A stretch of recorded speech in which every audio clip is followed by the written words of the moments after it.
What is going on, my lovely people on YouTube?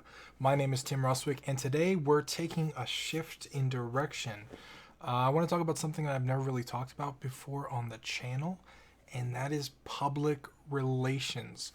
Now, as you probably know if you watch this channel, I used to run a marketing company. And in that marketing company, we did a lot of stuff. I was the guy that was famous for being asked if I could do something and me just saying yes. Like whatever they asked for, I'm like, yes, we can do that. And then I would just like figure the shit out like on the way, right? That's how I built the company. The first time I did SEO, the first time we did digital marketing, social media, like all that stuff, I figured out while we were doing it. And ultimately, it was really successful because I didn't want to let the clients down and they wanted it done with me because they didn't want to go somewhere else to get it. So one of those things I learned in the fire was a little bit about PR. Now, I've never actually done any PR deals, but I worked with a lot of PR people. I've worked with several PR people, especially when we did marketing for some bigger companies. They had entire they would either outsource their PR to specific companies, and I worked with the rep, or they would have a PR department, and I would work directly with the people there. And I picked up a lot of really interesting things. And the thing I want to talk about today is called framing. Now, framing specifically is a tool that you can use in your life beyond just PR. But I want to talk about it specifically in the realm of PR. But the lesson goes beyond that. And I want you to know that because once you understand framing, the stuff that you can get done socially and in communication is just astounding. So if you think about a picture frame, right? If you go into this big fancy museum and you see a picture in this massive fancy picture frame, like it's got wooden crests on it, like they carved it all out, like it's handmade, it's beautiful. That picture frame adds value to the picture. So when you look at the picture, because it's in that frame, you think about it a certain way versus if you got a shitty little picture that's like in one of those cheap dollar store frames and it's off to the side in the corner, you're not going to value that painting anywhere near as much as the one in the big frame, in the glass, in the beautiful overlay. And there's a reason for that. And that's just the physical aspect of framing, right? But framing works in conversations too. So in a conversation, everybody automatically has a frame. And what I mean by frame is they will say things with an opinion or with an objective or for whatever reason. So they'll ask a question, but they'll ask it their way. So for example, someone might, if let's say I'm giving a talk, right? Let's say I'm up on stage at GDC or somewhere, I'm giving a talk and someone says something like, Tim, if you're so good at marketing, why have we never heard of you? Right? Let's say they ask a hard question like that. So in their frame, they've just set the frame. And in their frame, I am a nobody. They want other people to know that I'm a nobody. And they're making a statement in that frame.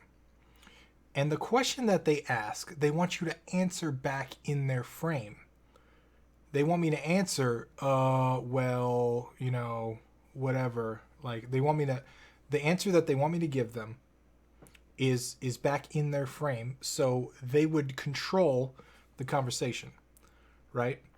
The only way to really combat questions like that, because I'm sure you may not give talks, but you may get YouTube comments, you may get comments on your Steam store page, you may get all kinds of questions, maybe even live during interviews on Twitch, whatever, where people ask questions in a negative frame like that. And the only way to really break out of questions like that from a PR perspective is to change the frame. You have to control the frame. You have to frame things in your own way to where they work to your advantage. So in that specific question, someone asked me, why have we never heard of you? I could change the frame by saying something like, I think the better question to ask is, will this stuff work for you? This works for me, and here's how. Boom, boom, boom, boom, boom. So rather than respond to the question directly, which is in their frame, which is a negative frame, which is a frame that paints me as a person that doesn't know what I'm talking about, that's nobody, that, is not anywhere, I respond with something that creates my own frame. Then they're playing in my frame, right? Now, professional trolls know how to set the frame, so you have to be careful. And some of them are really sneaky. So if you're responding in public, you have to be aware of this. Like, I know for Steam store comments, reviews, like back in the day with my marketing company, the big thing was Yelp reviews, right? Like, a customer would say, "Oh, the food was horrible at this restaurant," and the the business owner would get on and say, "No, it's not." And that's the business owner was responding in their frame, so they've already lost. You're playing on their field, right? Like, they have home field advantage. You can't win in their frame. So the objective has to be to break out of the frame and create your own frame. This also helps to kind of, rather than answers to direct questions, you can use framing to really change the way someone looks at something. So, for example, if I'm trying to explain something and they're thinking about it like, okay, this is hurting me. Let's say they're trying to learn development and it's just really frustrating, and they don't know what to do next, and it's really frustrating. They say, "Tim, how do I keep doing this when it's so frustrating?" I can respond to that question, but that question is already built within their frame of, this is hard and I want to stop, right? So changing the frame to describe how they can continue on the things they can do can maybe help give them the motivation that they need to continue on with development. So I could change the frame and say, why you started to make games? Why did you start wanting to make games? What made you want to make games? Oh, well, I was a kid, blah, blah, blah, blah. Whatever they answer, if they answer my question, I have the frame now. This is my frame that I'm defining, right? Like, that's not theirs. So they're no longer stuck in their pattern of thought because I set the frame. I'm controlling the conversation. And rather than respond directly to questions like that, a lot of times it's better to reset the frame in your own view. That helps you control the narrative and all that. And especially from a public relations perspective, this can help you really keep a positive face to the internet and to different people that you interact with. Now, there are some people that are famously political, right? And you always see them on TV. Like, if someone does something stupid, like they make up some excuse and they're just like, "Oh, I shouldn't have done that," or whatever. Or they're political and they can completely avoid questions.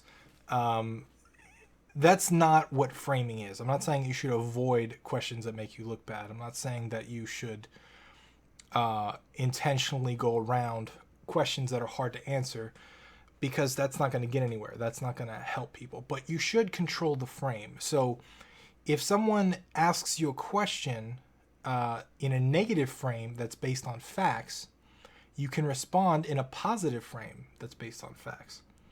So, for example, let's take the first question that I asked. "Tim, if you're so good at marketing, why have I never heard of you?" Let's say that gets asked live in front of like 200 people. There's a couple different ways that I could respond to that in a positive frame, right? Well, one could be, well, everybody in this room's heard of me because they're at my talk, right? So I can respond, but change the frame a little bit. Another way that I could do is, you can ask a different question.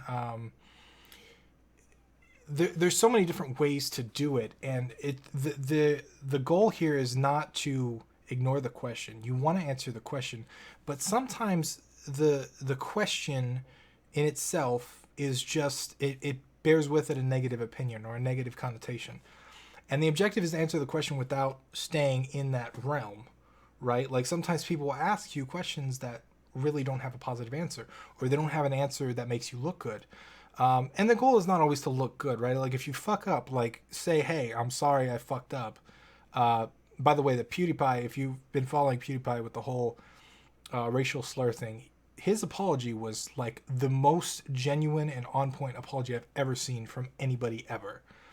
That's how you respond to stuff when you fuck up, okay? You like legit say, "I did this and I'm sorry," and there's no excuse. That's how you do it. You don't go around it. But I'm saying for questions that intentionally are trying to get you in trouble or make you look stupid or trolling or whatever it is, you can control the frame and you can respond to things in your own right. And I think that is really, really, really important when it comes to PR. And I highly recommend you Google this, you look it up. It's a common thing. It's terminology. Just understand controlling the frame, understand how to communicate that way, because it will help you tremendously when you start launching games, when you start communicating with people, especially if you get bigger and you get a lot of negative comments. Like my YouTube channel is starting to get to that point where I'm starting to get people saying negative things about me or whatever. It's just going to happen with scale. The more people you reach, the more trolls you're going to find. So it's a really important skill to master, and I would definitely recommend that you do so. So if this helped you out, or you have any questions about framing or anything like that, leave me a comment below, and I'm sure to respond to you. Once again, I'm Tim Rustwick, and I'll see you tomorrow.